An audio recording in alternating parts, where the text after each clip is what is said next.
Welcome guys to the channel by concept with me. Hope guys आप सब बढ़िया होंगे। तो गाइज आज हम जो डिस्कस करेंगे वो होएगा एपोप्टोसिस। एपोप्टोसिस के बारे में हम पूरा डिटेल एनालिसिस करेंगे, सारा मैकेनिज्म यहाँ पर क्लियर करेंगे। Clear guys? तो गाइज बहुत इंटरेस्टिंग वीडियो है, पूरा जरूर देखिएगा। तो गाइज सबसे पहले आता है एपोप्टोसिस। एपोप्टोसिस मतलब होता है क्या है? एपोप्टोसिस मतलब होता है गाइज फॉलिंग ऑफ। किसका फॉलिंग ऑफ? जैसे guys falling off as leaves और पेटल्स फ्रॉम ट्री। जैसे कोई भी पेड़ से पत्तियां गिरती हैं। अब पत्तियां क्यों गिरती हैं पेड़ से? जब लीव्स के अंदर कोई भी न्यूट्रिएंट डेफिशिएंसी होगी या फिर कोई भी ग्रोथ फैक्टर की डेफिशिएंसी होगी तो जो लीव्स हैं और जो पेटल्स हैं वो ट्री से गिर जाती हैं। Same as it is guys, cell के अंदर कोई भी न्यूट्रिएंट इम्बैलेंस हो गया, कोई भी डेवलपमेंट फैक्टर की डेफिशिएंसी होगी, उस वजह से जो सेल है वो भी अपने अंदर, जो सेल है वो अपने अंदर एक प्रोग्राम चलाती है। किसका प्रोग्राम? सेल डेथ का। सेल डेथ का एक प्रोग्राम चलाती है। क्यों चलाती है? क्योंकि सेल के अंदर कोई भी डेफिशिएंसी होगी न्यूट्रिएंट्स की, ठीक है, तो और सेल अपना खुद का क्या कर लेती है? डेथ कर लेती है। और इससे गाइस एक सिनोनियम भी दे सकते हैं, suicide of the cell. Suicide of the cell, suicide of the cell भी कर सकते हैं। अब गाइस आपको एक अंदाजा हो रहा होगा कि हमने डिफाइन किया था नेक्रोसिस। नेक्रोसिस भी सेल डेथ था, एपोप्टोसिस भी सेल डेथ है। तो क्या डिफरेंस इन दोनों में? गाइस नेक्रोसिस जो सेल डेथ था वो कैसे? ये सेल है। नेक्रोसिस में क्या हो रहा था? स्ट्रेसेस आ रहे थे, वेरियस स्ट्रेस आ रहे थे, तो उन स्ट्रेसेस की वजह से सेल की डेथ हो रही थी। जबकि एपोप्टोसिस में सेल क्या करती है? खुद अपना प्रोग्रामिंग करती है सेल डेथ का। सेल मतलब सुसाइड, सेल अपने आप मरती है। यहाँ पर क्या हो रहा था? यह नेक्रोसिस एक तरह का मर्डर था। यहाँ पर और कोई एजेंट्स थे वो सेल की डेथ करे। तो गाइस समझ में आ गया नेक्रोसिस और एपोप्टोसिस में क्या डिफरेंस है? मेन डिफरेंस समझ में आ गया। एपोप्टोसिस होता क्या है? Cell death. ठीक, क्लियर गाइस यहाँ तक?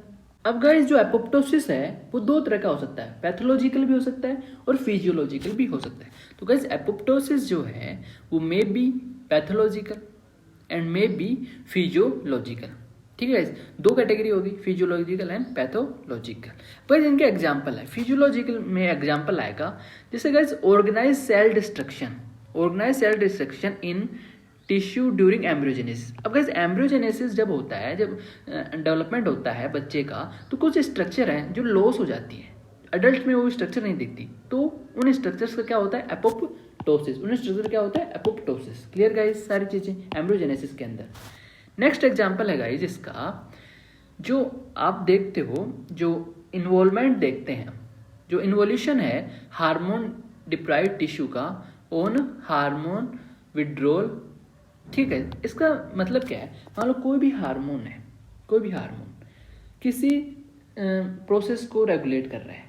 ठीक है, कोई भी हार्मोन किसी प्रोसेस को रेगुलेट कर रहा है।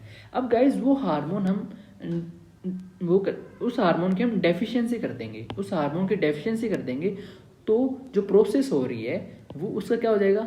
डैमेज हो जाएगा। जो प्रोसेस है वो डिस्ट्रॉय हो जाएगी। तो सेम एज इट इज जो हार्मोन है उसका क्या हो गया? डिप्लीशन हो गया, तो प्रोसेस भी डिप्लीट कर जाएगी। तो इसका एग्जाम्पल है एपोप्टोसिस का। थर्ड एग्जाम्पल है guys involution of thymus in early age. जो थाइमस होती है, थाइमस ग्लैंड होती है, अर्ली एज में वो डिस्ट्रॉय हो जाती है। तो ये भी इसका एग्जाम्पल है एपोप्टोसिस का। Clear guys? ये एग्जाम्पल आपको याद रखने हैं। नेक्स्ट आता है पैथोलॉजिकल।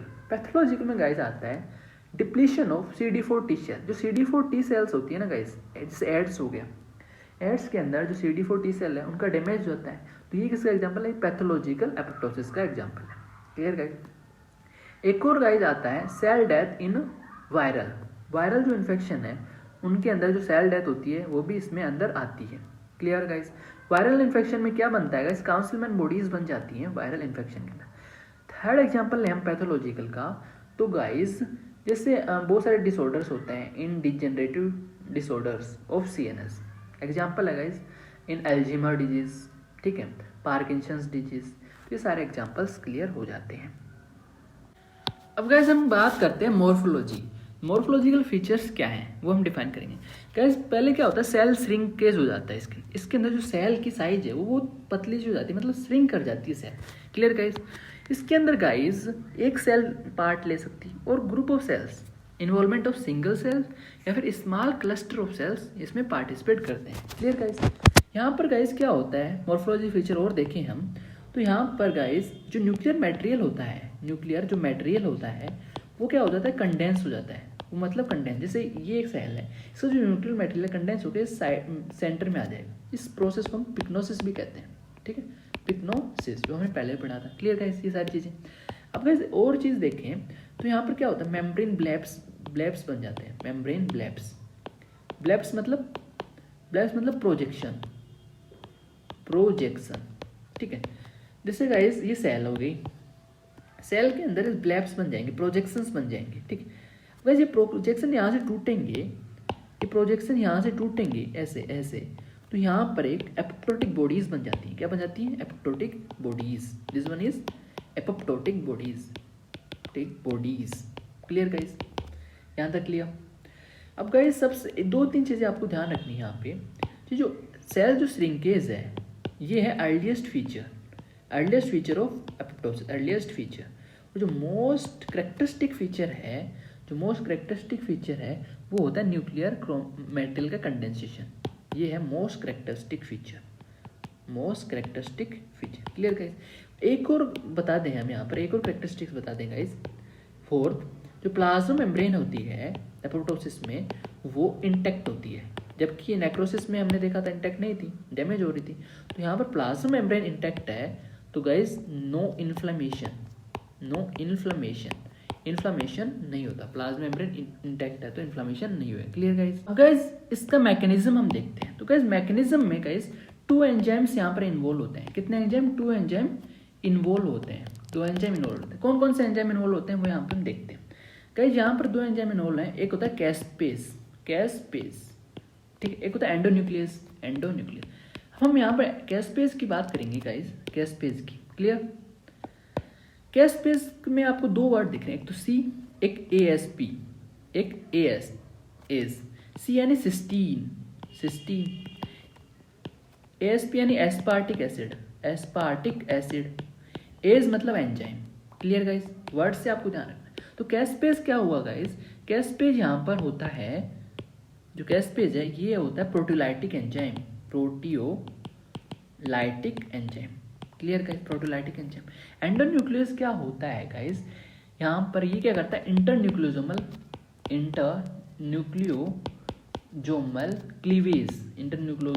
क्लीवेज करेगा, ठीक है। Clear guys. यहाँ पर DNA फ्रेगमेंट्स में तोड़ देगा, क्लियर। यहाँ पर जो कैस्पेज है ये प्रोटीलाइटिक एंजाइम है, मतलब प्रोटीन को डिग्रेड करेगा। Clear guys. ये गाइस 2 तरह का होता है, एक होता है इनिशिएटर, कैस्पेज की बात करें हम, एक होता है इनिशिएटर, एक होता है एग्जीक्यूशनर। राइटिंग थोड़ी खराब है गाइस। एग्जीक्यूशनर। इनिशिएटर में गाइस क्या आता है, इनिशिएटर में केस 8, 9 एंड 10 आएंगे। जो एग्जीक्यूशनल है उसमें आएगा केस 3, 6, 7। क्लियर है। अब इनिशिएटर मतलब जो पहले एक्टिवेट होगा, पहले जो एक्टिवेट होगा गाइस 8, 9, 10 में से कोई सा भी जो एक्टिवेट होगा वो किसको एक्टिवेट करेगा, केस 3, 6 और 7। तो ये मैकेनिज्म है वो हम डिस्कस करें। हम यहाँ पर पहले ओवरव्यू ले रहे हैं सबका। ये जो मैकेनिज्म बता रहा हूँ ये आगे काम आएगा। Clear guys. हमने एंजाइम्स देखे कि मैकेनिज्म में कौन कौन से एंजाइम काम आते हैं। अब गाइस देखेंगे हम फैक्टर्स। क्या देखेंगे, फैक्टर्स इन्वॉल्व इन एपोप्टोसिस। तो गाइस 3 फैक्टर है, 3 फैक्टर इन्वॉल्व होंगे। ध्यान से देखिएगा गाइस, 3 फैक्टर यहाँ पे इन्वॉल्व होते हैं। एक होता है गाइस प्रो एपोप्टोटिक फैक्टर, एक होता है एंटी एपोप्टोटिक, नाम से पता चल रहा होगा एंटी एपोप्टोटिक, ठीक है। एक गाइस होता है आर्बिटर्स। प्रो एपोप्टोटिक फैक्टर मतलब जो एपोप्टोसिस को क्या करेंगे, इंड्यूस करेंगे। इंड्यूस मतलब इनिशिएट करेंगे। जैसे इसमें आता है BAX, ठीक है। एक आएगा BAK, P53 भी इसमें आता है। प्रोपोप्टोटिक मतलब those factors which induces apoptosis. Anti apoptotic factor मतलब जो एपोप्टोसिस को क्या करेंगे, इनिबिट करेंगे। इसमें आता है BCL2, इसमें आता है BCLXL, इसमें आता है MCL1। Clear guys. आर्बिटर्स मतलब जो फैक्टर्स जो क्या करते हैं इन दोनों के अंदर, जो प्रोपोप्टोटिक है एंड प्रोपोप्टोटिक और एंटी एपोप्टोटिक बैलेंस का काम करते हैं।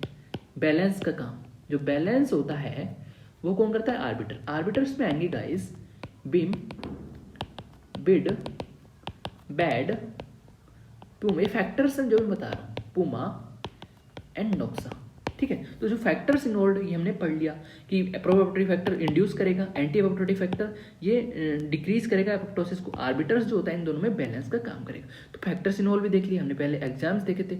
तो इन जो फैक्टर हैं और एंजाइम है, इनका रोल होएगा मैकेनिज्म में, कि मैकेनिज्म कैसे होता है। अब गाइज आते हैं मैकेनिज्म ऑफ एक्शन पे, हमने बेसिक पढ़ लिया। अब आते हैं अब उनका जो बेसिक पढ़ा उसका एप्लीकेशन मैकेनिज्म ऑफ एक्शन में हम अप्लाई करते हैं। Clear guys? Mechanism of action guys दो तरह से हम दो फेज में पढ़ेंगे। ये तो एक होता है इनिशिएशन फेज, एक होता है एग्जीक्यूशन, ठीक है, एग्जीक्यूशन। इनिशिएशन फेज में दो फेज आएंगे, एक होगा इंट्रिंसिक, एक होता है extrinsic. Clear? Intrinsic guys mitochondrial phase भी कह सकते हैं, क्योंकि माइटोकॉन्ड्रिया से रिलेटेड होता है माइटोकॉन्ड्रियल। इंट्रिंसिक गाइस मेजर होता है, 90% जो होगा वो इंट्रिंसिक होगा। Clear guys? यहाँ तक। यहाँ पर गाइस एक कंसेप्ट बताएंगे हम, यहाँ पे एक कंसेप्ट बताएंगे कि गाइस क्या होता है कि कोई भी एक नॉर्मल सेल है, ये कोई नॉर्मल सेल है, नॉर्मल सेल के अंदर कोई भी ऑर्गन है, जैसे एंडोप्लाज्मिक रेटिकुलम हो गया, माइटोकॉन्ड्रिया होगा, इनके आउटर सेल में गाइस क्या पाया जाता है, ये जो आउटर सेल्स हैं इनके अंदर पाया जाएगा BCL1, BCL2 सॉरी, BCLXL और MCL1। ये क्या है guys? What is this? BCL2 BCLXL हमने बताया था एंटी एपोप्टोटिक फैक्टर, जो एपोप्टोसिस को क्या करेंगे, इनिबिट करेंगे। BCL2 BCLXL एंड MCL1 हमने बताया था। तो जो सेल है ये पूरी सेल है, ग्रीन वाली सेल है, और जो रेडिस बताया मैंने ऑर्गन्स बताए सेल के, जैसे माइटोकॉन्ड्रिया, ER हो गया, ठीक है, एंडोप्लाज्मिक रेटिकुलम हो गया, साइटोसोल भी हो सकता है। तो इनके आउटर मेम्ब्रेन पे ये एंटी एपोप्टोटिक फैक्टर्स पाए जाते हैं। ये क्या है? Anti apoptotic factors. क्लियर? ठीक है। एक चीज मैं बता रहा हूँ गाइस, जो माइटोकॉन्ड्रियल जो सेल है इनके अंदर एक प्रोटीन पाया जाता है साइटोक्रोम C, एक पिगमेंट पाया जाता है साइटोक्रोम C। ये लाइफलाइन पिगमेंट भी कहते हैं इसे, लाइफलाइन पिगमेंट। अगर ये साइटोक्रोम C गाइस सेल के अंदर आ गया, ये भी कहाँ पर है? माइटोकॉन्ड्रिया के अंदर। माइटोकॉन्ड्रिया से जैसे ये सेल के साइटोप्लाज्म में आ गया तो गाइस एपोप्टोसिस ये इंड्यूस कर देगा। क्या कर देगा? Apoptosis induce. तो एपोप्टोसिस नहीं होने के लिए इसको साइटोक्रोम C को सेल के अंदर रहना ही ठीक है गाइस। तो गाइस BCL2 BCLXL ये नॉर्मल सेल्स में पाए जाते हैं। कहाँ पाए जाते हैं? नॉर्मल सेल के अंदर पाए जाते हैं, जो एपोप्टोसिस को रोक देते हैं। Clear guys? नॉर्मल सेल की बात हमने की। हम बात करेंगे गाइस एबनॉर्मल सेल की, जिसके अंदर एपोप्टोसिस होता है। गाइस हमने बात की BCL2 BCLXL MCL1 ये प्रेजेंट होते हैं इसके आउटर मेम्ब्रेन पे। ये क्या करते हैं? एंटी एपोप्टोटिक फैक्टर होते हैं। एंटी एपोप्टोटिक एक्शन कैसे करते हैं ये गाइस? क्या होते हैं ये तीनों जो होते हैं ना, ये maintain permeability of the cell, permeability of cell, ठीक है, परमिबिलिटी ऑफ सेल ये मेंटेन करेंगे। जिससे गाइस क्या होता है, साइटोक्रोम C जो होता है ना, ये सेल साइटोप्लाज्म के अंदर नहीं आ पाता। इनकी वजह से ये परमिबिलिटी मेंटेन रखेंगे, परमिएबल नहीं होएगा साइटोक्रोम C, तो ये सेल साइटोप्लाज्म नहीं आएगा। अब गाइस क्या होता है, अब जो क्या होता है एबनॉर्मल सेल, मतलब कोई भी सेल एपोप्टोटिक सेल। अब गाइस क्या होता है एबनॉर्मल सेल कब बनेगी? जब सेल का कोई DNA डैमेज हो जाएगा, DNA डैमेज, या फिर सेल अंडर रेडिएशन आ जाएगी। जैसे सेल एबनॉर्मल बनी गाइस रेडिएशन की वजह से और DNA डैमेज की वजह से, तो गाइस एक्टिवेट हो जाते हैं। कौन एक्टिवेट हो जाएगा? Activation of arbiters. जो आर्बिटर्स हमने बताया थे यहाँ पर, जो बैलेंस बना के रखते हैं प्रोप्टोटिक और एंटी एपोप्टोटिक। आर्बिटर्स डेवलप हो गए। आर्बिटर्स में कौन आ गए? जैसे बीम आ गया, बिड आ गया, बैड आ गया, ब्रेम आ गया, ठीक है, प्यूमा, नोक्सा, ये सारे आर्बिटर्स होते हैं। ये क्या करते हैं? बैलेंस बना के रखते हैं प्रोप्टोटिक और एंटी एपोप्टोटिक फैक्टर्स में। तो गाइस ये आ गए, तो ये क्या करते हैं? ये क्या करेंगे गाइस? ये क्या करेंगे? शिफ्ट कर देंगे। जैसे गाइस ये एपोप्टोटिक फैक्टर था, ये एंटी एपोप्टोटिक फैक्टर है, एंटी एपोप्टोटिक फैक्टर। तो इन दोनों में पहले ही क्या कर रहे थे? बैलेंस बना रहे थे। अब जैसे ही सेल के पास कोई रेडिएशन आया, ये सेल का कोई DNA डैमेज हो गया, तो ये जो आर्बिटर्स हैं ये क्या कर देते हैं गाइस? ये क्या कर देंगे? जो बैलेंस है उसको डिस्टर्ब कर देंगे और ये प्रो एपोप्टोटिक फैक्टर को ज़्यादा इनिशिएट करेंगे। तो गाइस उससे क्या होता है? जो प्रो एपोप्टोटिक फैक्टर है वो क्या करेगा? जैसे एक सेल है, प्रोप्टोटिक फैक्टर क्या करेगा वो हम बता रहे हैं, ठीक है। सेल है, सेल में माइटोकॉन्ड्रिया है, दिस वन इज माइटोकॉन्ड्रिया। ये प्रोबेबिलिटी फैक्टर जैसे एग्जांपल लें हम इसका प्रोबेबिलिटी फैक्टर का बम बैक्स, ठीक है। ये प्रोबेबिलिटी फैक्टर क्या करते हैं, बम बैक्स चैनल, ये इनर माइटोकॉन्ड्रियल मेम्ब्रेन होगी, इनर माइटोकॉन्ड्रियल मेम्ब्रेन या आउटर माइटोकॉन्ड्रियल मेम्ब्रेन, ठीक। ये क्या बनाएंगे, चैनल बना लेंगे, इनर माइटोकॉन्ड्रियल माइटोकॉन्ड्रियल मेम्ब्रेन के बीच में एक चैनल बना लेंगे, कौन, प्रोबेबिलिटी फैक्टर। चैनल बना लिए गाइस, चैनल बनाने से क्या होता है, जो साइटोक्रोम सी अंदर है, साइटोक्रोम सी अंदर है, तो ये कहाँ आ जाएगा, बाहर आ जाएगा। साइटोक्रोम सी जैसे ही बाहर आएगा तो गाइस क्या हो जाता है, लीकेज हो जाता है साइटोक्रोम सी। ये क्या हो रहा है गाइस, लीकेज, अगले वाले पेज पे लिख देते हैं, leakage of cytochrome C, leakage of cytochrome C, ठीक है। तो गाइस साइटोक्रोम सी बाहर आ गया, प्लस एपोप्टोटिक फैक्टर होंगे, तो गाइस एक कॉम्प्लेक्स बन जाता है यहाँ पर, एपोप्टोसोम एक कॉम्प्लेक्स बन जाएगा, जो गाइस क्या करता है, एक्टिवेट कर देता है, किसको एक्टिवेट करेगा, कैस्प9। कैस्प9 क्या था, हमने बताया था ना, कैस्प9 तो पीछे चलते हैं वापस।